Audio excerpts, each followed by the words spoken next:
Good morning, everyone. It's Thursday, April 21st. Don't forget this morning before the bell, actually here in just a few minutes, we have jobless claims that will be coming out.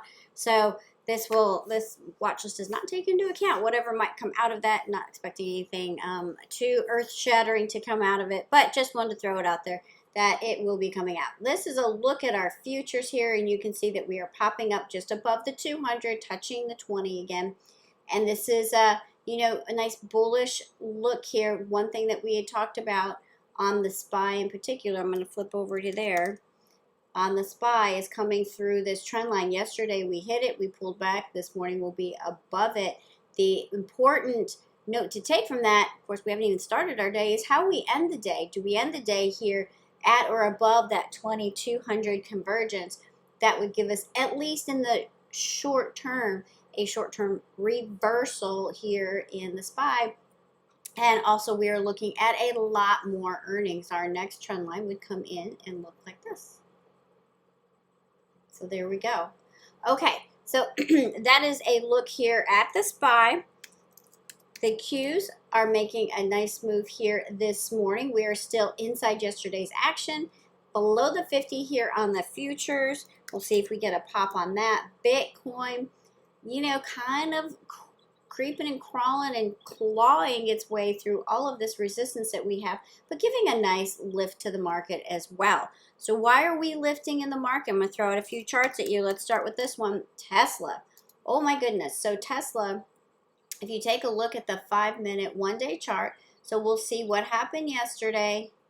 That's what happened yesterday. I actually listened to the whole call yesterday, and it was really good. It's interesting because Elon came out and he did his kind of his shtick of, I shouldn't call it a shtick, but kind of what they did, the more business side of it. But I'll tell you, everything about his tenor changed.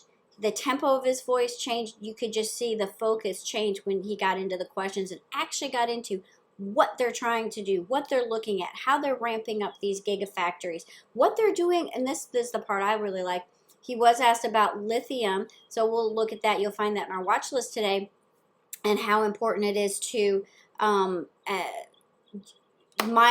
their own, because he said several times on that call that it's not the supply chain necessarily that has everything backed up. It's the ability to produce, the actual production line.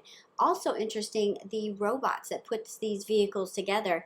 Really early on in the call, he said that he believed wholeheartedly that one day that would be much bigger than Tesla itself. So kind of an interesting phone call. He talked about how mining, that although it does take a time to mine, it's not as difficult as mining for a lot of other things, a lot of the other rare earth materials. So it wouldn't take as long. I mean, it was just packed full of all kinds of nuggets and information, and just kind of, you get inside Elon's mind, and then thank goodness they limited it to a certain period of time and questions, because you may not want to, spend too much time in there. But anyway, Tesla, on that, with Tesla, I would, and this is on the list, lack here. So this is a lithium. Wouldn't just focus on this one. There's several other ones out there, but lithium is definitely on the lips of a lot of people here this morning. And I know several of you played it. Seems like it had been, every time I got into it, it went more lackluster versus, taking off, but still a play that we need to come back and look at least for the longer term. So, okay, so that's lack. A couple other names that had amazing reports. Blackstone Group, they reported here this morning, and look at the move that they have going on. Airlines continuing to perform very well here. A couple not so great. Alcoa, so aluminum, taking a bit of a hit here this morning. And I do want to talk briefly about Netflix. It is it's just had a rough time since earnings, right? And then last night, Ackman did come out and say that he sold his position for a $400 million loss. So I know several of you got into this, after the earnings call, and I'm not I think it might have a little bit more of a push, but I think that it is coming into the area where it could be a very good buy.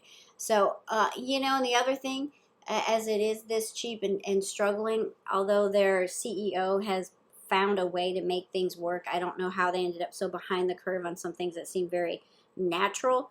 But they could be primed for a buyout. So that's something to think about too. Someone could come in and say, you know what, I think we need to consolidate some of these streaming services, and this might be a way to do it. Okay, so, but that's totally speculation on my part. Let's hop over into what I am watching today.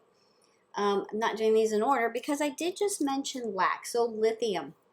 This one has had quite a ride, and it does look like it could easily set up a head and shoulders here, right? With this, excuse me, being a right shoulder, we have earnings coming up, but I do like this here on a move up, a test of the 20, and then on higher there. And a lot of it being how they're using that lithium in production of vehicles, but not just vehicles. I mean, you think about a lithium-ion battery, kind of interesting how little lithium actually goes into that.